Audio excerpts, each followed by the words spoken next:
زين هسه اني نزلت لي هاي الحلويات الكاتشب والمايونيز، شو يسوي على الميز؟ كابتن بس ما رخصتك.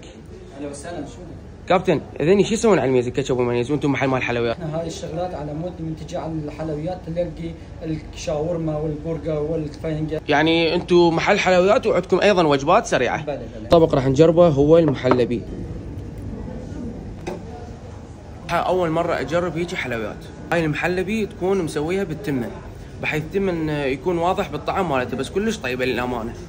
بقلاوه بالحليب وانواع كلش هواي كانت عندهم من البقلاوه، وهذا الكوكتيل كان كلش مختلف. واسعار الحلويات اللي موجوده بشمال العراق ارخص من باقي المحافظات. اغلب اللي يجون من خارج اقليم كردستان يجون على مود هاي. وبعدها طلعت وافتريت بشوارع دهوك، وكانت الغيوم تتقرب شويه شويه. وبعدها قبل رحت للفندق وصعدت لغرفتي. ويلي يابا شنو هالمطر؟ والامطار كانت كلش قويه ومستمره، واقول لكم تصبح